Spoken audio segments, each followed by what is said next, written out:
j'ai vécu pour mon métier, moi.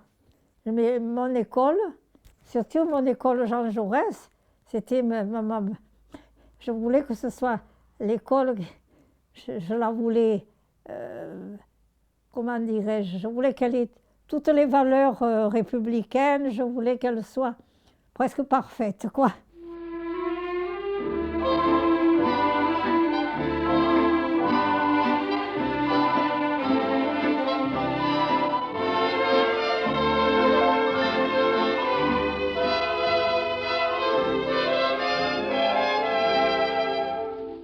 Ce soir, le vent qui frappe à ma porte me parle des amours mortes devant le feu qui s'éteint. Ce soir, c'est une chanson d'automne dans la maison qui frissonne et je pense aux jours lointains. Que reste-t-il de nos amours? Que reste-t-il de ces beaux jours? Une photo, vieille photo de ma jeunesse. Que reste-t-il des billets doux, des mois d'avril, des rendez-vous? Un souvenir qui me poursuit sans cesse. Je suis née en 1916, le 6 avril 1916, au 14 de l'avenue Camille Pelletan. Il n'y a pas de plaque, hein. Il n'y a pas ici né Madichov. Hein. Pas encore. Pas encore. Pas encore. Un petit village, un vieux clocher, un paysage si bien caché, et dans un nuage, le cher visage de mon passé. Papa est mort quand j'avais 2 ans. Alors maman, elle est restée. Qu'est-ce qu'elle a fait, maman, quand je... Ah ben, elle est retournée chez son oncle et sa tante qui l'avait élevée. Parce que maman était d'origine italienne et ils étaient 8 enfants. C'était quoi son nom de jeune fille? Amendola. Amendola. C'est un nom italien et c'est très répandu en Italie, Amendola. Et elle a été élevée en France, maman, par son oncle et sa tante, parce qu'elle était la deuxième de 8 enfants. Donc elle était française, elle était de culture française. Et quand elle a épousé papa, en 1914, elle est devenue française automatiquement, parce qu'à l'époque, on n'avait pas besoin d'être naturalisé. Se marier avec un Français, on était française. Donc elle est allée à l'école française, elle a appris la couture à la Belle Jardinière. Ça n'existe plus, je crois. C'était un grand magasin de couture de luxe à la rue Saint-Ferréol, mais ça n'existe plus depuis longtemps. Au début de la rue Saint-Fé. C'est là qu'elle a appris son métier. Elle avait des doigts de fée, elle savait tout faire avec ses doigts. Moi, non. Coudre, je couds, mais enfin, je ne suis pas un as de la couture. Hein. Et maintenant que j'ai les doigts tout tordus, encore moins. Papa, il était en photo à la maison. Il trônait en photo, il était tout le temps avec nous. Hein, parce que tous les jours, on me parlait de mon père. Je sais tout de mon père. Je connais les maîtresses qu'il a eues avant de se marier. Je sais tout. Je sais tout. On est resté un peu à la maison, puis on est allé habiter chez l'oncle et la tante de maman qui l'avaient élevée à Marseille. Et puis j'avais ma grand-mère paternelle, Madelice, Madame Chauve. Elle, alors, elle était provençale. Notre famille est provençale depuis des générations, et de la couronne, hein. Nous sommes de la couronne. C'était comment la couronne à l'époque? Oh, c'était pas comme maintenant. On se connaissait tous. La couronne, c'était des gens simples. Tous les vieux et toutes les vieilles, on les appelait l'oncle et tante. L'oncle Louis, tante Marie, tante Julie.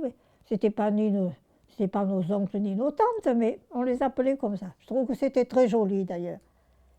Et puis, à la Couronne, se connaissaient tous. C'était un petit village. Il n'y avait pas de nom de rue. Il n'y avait pas besoin, parce que le facteur connaissait tout le monde. Hein. C'était vite fait le tour. Et il y avait la Couronne et Carreau. C'était bien... Carreau, c'était les pêcheurs. La Couronne, c'était les paysans et les retraités. Tant qu'il y avait maman, j'allais un peu à Marseille et un peu à la Couronne à l'école. Quand j'étais à Marseille, j'allais à Marseille. Et quand j'étais à la Couronne, j'allais à l'école de la Couronne. Et à la Couronne, je me régalais à l'école de la Couronne. J'ai des souvenirs magnifiques. Pourquoi? C'était comment? Comment c'était C'était bien. Il y avait 2 classes. Il y avait une classe garçon, une classe fille. Et puis on faisait beaucoup de choses ensemble. Les récréations, on faisait des cours ensemble. Les maîtres s'entendaient très bien, le maître avec la maîtresse. Des fois c'était un ménage et des fois c'était des gens qui s'entendaient à merveille. Donc on faisait beaucoup de choses ensemble. J'ai des bons souvenirs de l'école de la Couronne.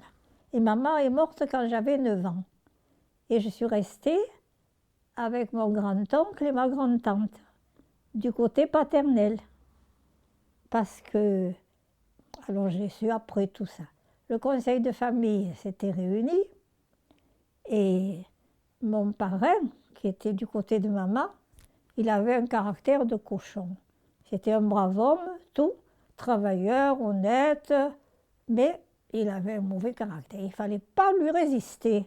Donc, vous savez, c'est pas facile, ça. Et le conseil de famille, lui, voulait que je reste 6 mois avec eux et 6 mois dans ma famille française. Et le conseil de famille, il a dit non. Et comme il avait un mauvais caractère et qu'il voulait que rien ne lui résiste, il a dit, ben voilà, puisque c'est comme ça, je ne veux plus la voir, moi. Et il est parti en claquant la porte. Qu'est-ce qui s'est passé pour votre maman? Elle est morte, elle a pris froid un soir. Elle travaillait, maman. Elle était couturière. Et elle travaillait surtout pour des magasins qui vendaient de la layette. Elle faisait des robes de bébé, elle faisait des choses. Elle avait des doigts en or. Elle savait. Et un soir, elle allait livrer son travail et elle a pris froid, elle a pris une congestion pulmonaire. Et à l'époque, il n'y avait pas ni pénicilline ni rien. On en mourait et elle en est morte.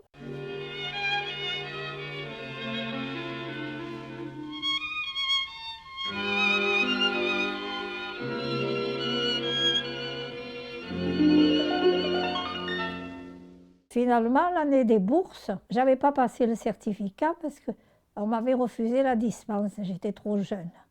La dispense, on n'en donnait pas. Hein. J'avais 1 an d'avance, donc je n'avais pas passé le certificat. Et quand ça a été pour se présenter aux bourses, moi j'avais droit puisque j'étais orpheline. J'étais orpheline, j'étais élevée par mon grand-oncle et ma grand-tante. Et donc j'avais droit à me présenter aux bourses. Je veux dire, c'était un droit que j'avais.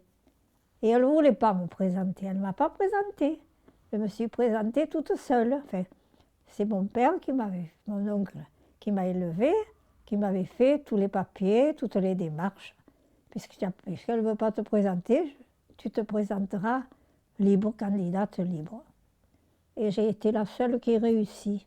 J'ai un souvenir magnifique de l'école normale.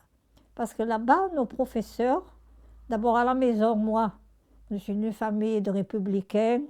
On m'a enseigné les valeurs républicaines, la morale, la tolérance, la laïcité. Tout ça, je l'avais à la maison. Et tout ça, ça m'a été re-enseigné à l'école normale. Et je trouve que c'était bien, parce que maintenant, la laïcité est un peu malade, même très malade par moments. Et je dis que pourtant, la laïcité, c'est la tolérance. C'est ça, la tolérance. Chacun peut penser ce qu'il veut et se faire respecter par les autres. C'est tout. Le premier poste d'instituteur, c'était le pays niçois, Coaraz. C-O-A-R-A-Z-E. Et ce village, je ne vais pas vous raconter parce que ce serait trop long, mais il s'appelle Coaraz parce que le diable, il a eu la queue coupée. Cua rasa, à cet endroit-là. Vous savez que les légendes, elles sont d'ailleurs très belles, ces légendes. Vous voulez que je vous la raconte? Eh bien, le diable, à Nice, c'était le carnaval, et le diable a entendu dire qu'on s'amusait beaucoup au carnaval. Alors il a dit, moi aussi. Il était au Piémont, là-bas, et il est venu à Nice, et il est dans la vieille ville, c'était le vieux Nice, et il s'amusait comme tout le monde. Et quelqu'un l'a reconnu. Il a dit, le diable est ici, le diable est là. Alors tout le monde a couru derrière le diable et il s'est enfui par la route de Turin. Et alors il est arrivé à Drape, un pays qui s'appelle Drape, et puis Comte. Alors on l'appelait Comte parce que les gens racontaient beaucoup d'histoires. Et puis après à Coarraze. Et là, il s'est reposé et sa queue pendait. Il s'est reposé sur un parapet, sa queue pendait derrière. Et quelqu'un est venu lui couper la queue. Et de 1935 à 1939, j'étais à Coarraze, on était deux institutrices. On avait fait toutes nos études au lycée, puis à l'école normale, et puis on a encore resté 4 ans ensemble. Alors, entre les deux premières années, il y a le Front populaire en France. Vous vous souvenez de tout ce que ça avait... Le Front populaire, oui. Je me rappelle, il y avait les grèves. D'ailleurs, on avait fait grève, nous aussi. Et puis, mais seulement, nous, on n'a pas vécu à la ville, à le moment des grèves. On était à Coarraze, on n'était pas descendu à Nice tout le temps des grèves. On ne pouvait pas, il n'y avait pas de car, de toute façon. Parce que d'habitude, on descendait à Nice le jeudi et le dimanche, le mercredi soir et le samedi soir. Mais là, on était resté à Coarraze parce qu'on était bloqués. Mais enfin, on est resté tout le temps des grèves en 1936 à Coarraze. Et en 1939, ma grand-mère, qui était à la Couronne, se faisait vieille. Elle était souvent malade. Il fallait que ma mère vienne la soigner. Alors des fois, elle arrivait, puis ma grand-mère retombait malade, elle repartait. Alors elle me dit, si tu veux, tu permutes, on va dans les Bouches-du-Rhône, comme ça on sera près de... Moi j'ai dit oui. Et dans les Bouches-du-Rhône, on rentrait facilement. Mais dans les Alpes-Maritimes, on n'y rentrait pas facilement parce qu'il y avait des mauvais postes. Et alors j'ai demandé un tas de postes, sauf la Couronne, j'ai demandé une quarantaine de postes. Et j'ai eu Martigues, de suite. Ma grand-mère, elle était ravie, pensez.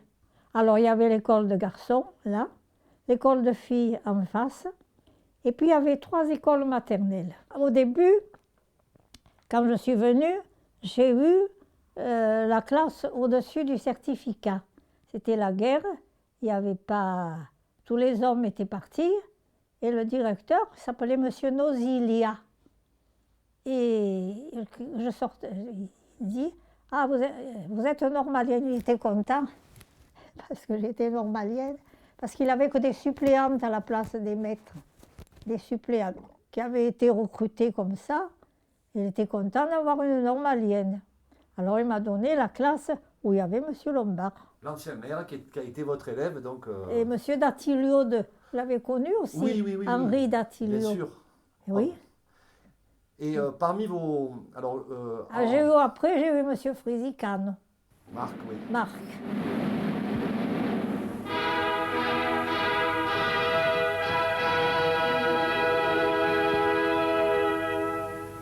Français, à l'appel de Monsieur le Président de la République. Radio Paris est allemand. Alors, en 39-40, on n'a pas eu trop peur parce qu'il n'y a presque rien eu. Mais après, quand les Allemands sont venus, en 1942, alors après, il y a eu les bombardements. Martigues a été touché? Il y a eu des bombardements, non, c'était surtout Marseille. Oui, c'était tout autour, mais à Carreau, il y a eu aussi un bombardement. On couchait habillés. On ne se déshabillait pas pour dormir la nuit, pendant ce temps. Parce que les alertes, comme ça, on était tout habillés, on descendait, nous on avait des chambres en haut, on descendait, on se mettait dans un angle de la maison et on ne bougeait pas. Est-ce que vous faisiez chanter aux élèves Maréchal, nous voilà? Ah, Et on était obligés, Vous mais vous souvenez de la chanson? Maréchal, je ne me rappelle plus que de Maréchal, nous voilà. Maréchal. Nous voilà, après c'est tout, je ne me rappelle plus du Vous reste. étiez obligé de le faire chanter. On était obligés, et Tous ça les me matins? plaît. Oui, et il fallait monter les couleurs. Ouais, ça, on était obligés, mais ça ne me plaisait pas. Hein. Avant la libération, le maréchal nous voilà, on l'a mis un peu de côté. Vous étiez plutôt à gauche, vous? Ah, moi, j'étais à gauche. Hein. Gaulliste, enfin, non. Pas communiste, non. Gaulliste? Non. Pas- De Gaulle, je le respectais beaucoup, mais je le trouvais un peu cassant. Et je le trouvais pas d'abord facile, hein, mais enfin, je reste un homme que je respectais énormément.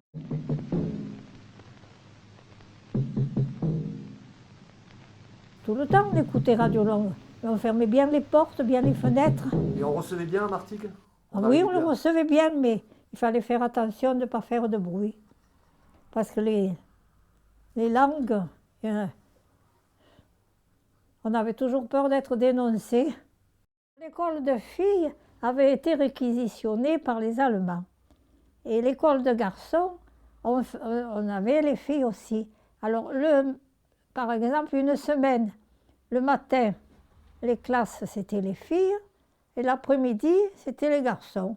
Et la semaine d'après, c'était le contraire. Pendant que les Allemands étaient là, à partir de 42, je crois. Novembre 42. 44. 44, la libération. Donc les classes ont repris en 44. Alors cette période pendant laquelle il y avait les Allemands, ils n'étaient pas loin. Comment vous parliez avec eux? Vous les voyiez, vous les croisiez? Ils On étaient les en voyait, ma foi. face. Ils étaient comment? Moi, je les voyais surtout à la Couronne. Mais vous savez, en général, la Wehrmacht, à l'ESS, c'était pas pareil, ils étaient mauvais. Mais la Wehrmacht, ils n'étaient pas mauvais, ils nous laissaient tranquilles. Et vous disiez, mademoiselle, promenade. Alors ça voulait dire, on disait, non, merci, vous laissez tranquille. La Wehrmacht, ils n'étaient pas, c'était des braves gens. Ils pensaient qu'une chose de partir chez eux, cela.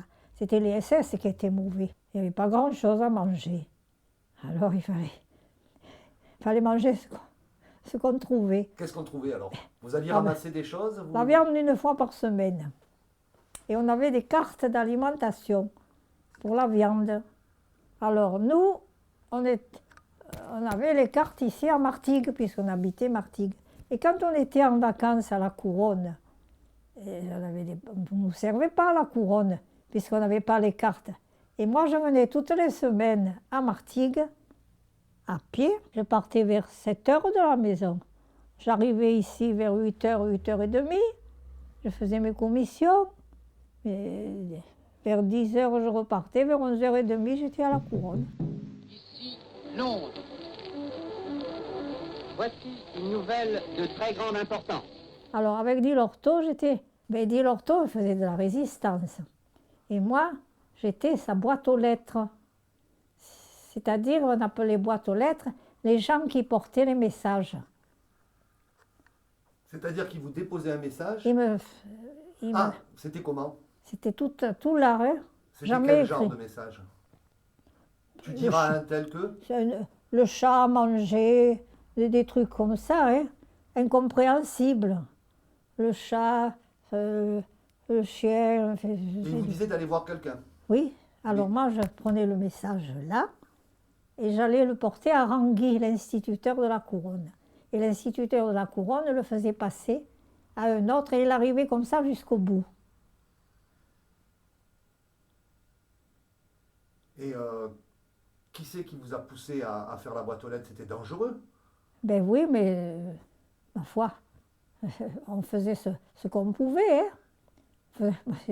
Ma résistance à moi, c'est ça. Di Lorto, c'était son frère qui était Gaulle de foot? Oui, c'était le frère du Gaulle. Le frère, c'était Laurent, et lui, c'était Paul. On travaillait ensemble avec Di Lorto. Et on a travaillé à la même école. Et vous n'avez jamais eu peur d'être arrêté ou contrôlé? Des fois, j'avais un peu peur, mais il fallait le faire, je le faisais. Je faisais attention. Juin 44, ils sont tous arrêtés. Oui. Vous l'apprenez comment, vous? On arrivait, parce que tous les jeudis et tous les dimanches, on allait à la couronne avec ma grand-mère. Et le soir, un jeudi soir, on arrivait à Caronte et il y avait le car de Gélade qui faisait Caronte-Martigues, puisqu'il y a 5 kilomètres entre la gare de Caronte et la ville de Martigues. Et on nous dit, on a arrêté des instituteurs. Et on avait arrêté les 4 instituteurs qui ont été après fusillés. Dilorto, Tranché, Toulmont et Daugé. Dilorto, il était d'ici, Tranché aussi, Toulmont, il était du côté du nord, là-bas. Et Daugé, il était du côté de Fuveau, quelque chose comme ça. Ça nous a beaucoup touchés, ça. Mais on ne croyait pas qu'ils étaient morts. On l'a su qu'à la Libération, quand on a trouvé le charnier, parce qu'on croyait qu'ils avaient été déportés et qu'ils étaient. Alors on les cherchait partout. Je sais que M. Calaman, il s'est dévoué, il s'est mis en quatre pour chercher, pour savoir où étaient passés les instituteurs. On ne savait pas où ils étaient, mais on espérait qu'ils étaient déportés, qu'ils étaient en Allemagne. Et on a trouvé, quand on a trouvé leur corps, alors on a su qu'ils avaient été fusillés au Fenouillet là-bas. Ici, radiodiffusion de la nation française.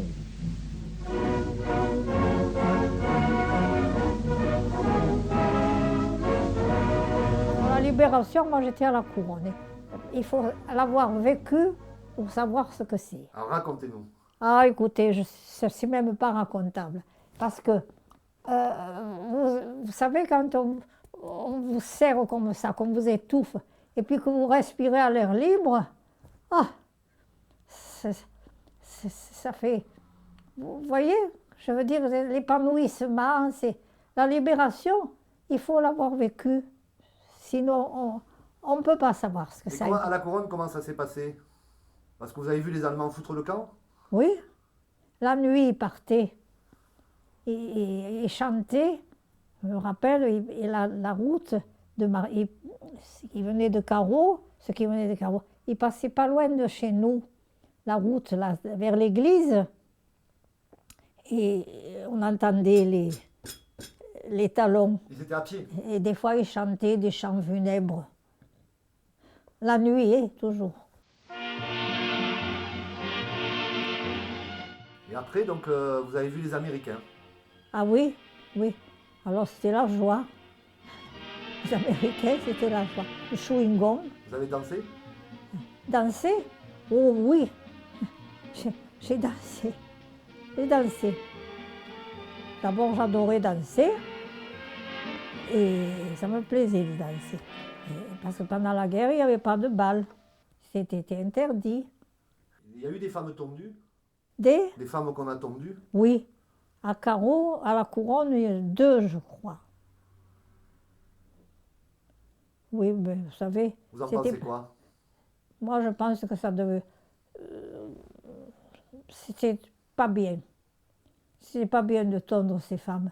Écoutez, elles font de leur corps ce qu'elles veulent.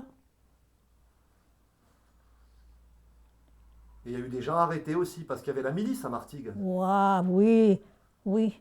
Et puis le maire, le soi-disant maire, c'était un collabo. Ils habitaient la couronne parce qu'il était marié avec une fille dont la mère était de la couronne. On a été braves parce qu'on ne lui a pas fait de mal à la Libération. Mais on aurait pu l'embêter.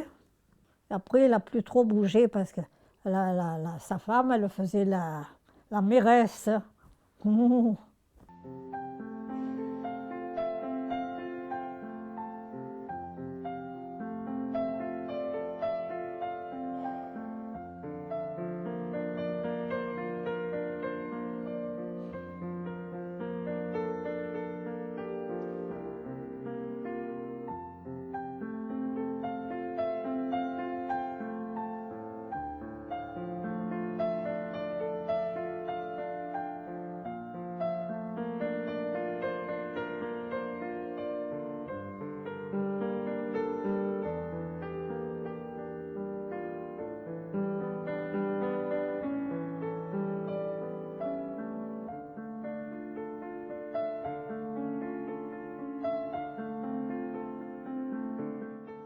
en 1935, quand j'ai débuté en 1935, moi, sortie de l'école normale en 1935.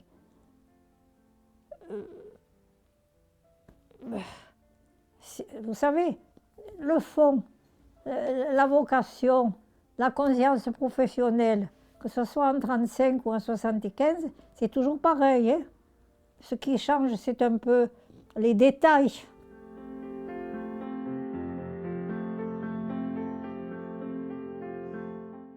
Moi, je sais que j'étais quelqu'un qui vissait pas mal. Hein. Il fallait marcher droit et d'arriver à se faire respecter.